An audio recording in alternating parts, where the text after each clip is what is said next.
and would be one of the first true 145-pound women that she's fought. The problem I have with that fight is the quality of opponents that Megan has beat. I don't feel like are even really remotely close to Cyborg. I think she's a bit green at this point. But then you kind of run into like a who else question, right? Well, if you want to talk who else, I would say Cindy, who we're going to have on as a guest, who actually submitted Megan Anderson. Now, granted, it was a little over 2 years ago, but I think both women have improved.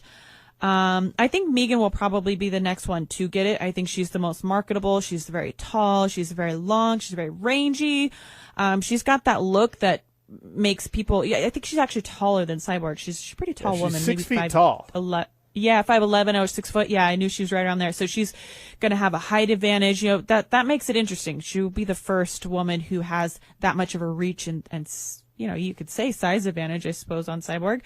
But I just don't think she quite has, she's not experienced enough yet. You know what I mean? Like there's a big difference in the women that she's been fighting, and beating and then Cyborg. But that also seems to be the problem with the 145-pound division is like Cyborg has been miles ahead of everyone for a long time. So, you know, who really should be next? It's, probably Cindy, but I think Megan will be the next one to get that opportunity.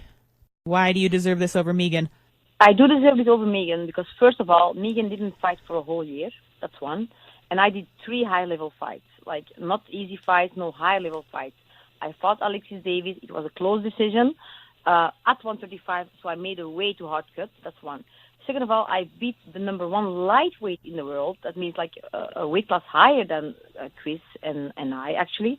So I still fought and was active this year, and Megan was like not active at all. Second of all, I beat Megan, and third of all, like Megan had 4 wins after me because she was active. But I also asked to be active. I didn't get any fights. That's not my fault. And the wins Megan has are like lower in less competition than the wins I had. Like I had wins over Yorina Bart, who beat Cyborg in striking, and I had wins over like Daria Mihimova, who already had a title shot. So like I'm like the red dot on a lot of girls' records. So yeah, I think I just earned it more. Like I have a 10-3 record. That's not a bad record, and for sure not if you watch what girls I fought.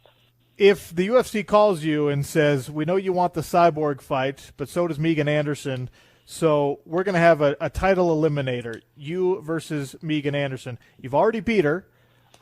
Is that something you'd be open to for the sake of getting a title shot against Cyborg? Would you fight Megan Anderson again next? I would submit her again. I just would submit it again. I'm sure I can. And Miesha would trust in me and would be like, yeah, we're going to submit her again. I like it. Maybe that's the fight to make it featherweight. First time. I was like, oh, this girl is big, and I'm like a small 145, and Miesha was like, no, you're going to submit her. Miesha, the most important news happens to be something very dear to your heart, very personal for you. Lay it on us the way you did on your Instagram, I guess, just a day ago. Well, basically, it's none of your business. I'm just kidding. I'm Wow. kidding. That's not just you, everyone. No, I'm kidding. Totally joking. But that was kind of how I laid it out on Instagram. Which was funny, right? know, Because you're right. letting a million people know, but you're also like, but Right. that's all you get to know. Exactly.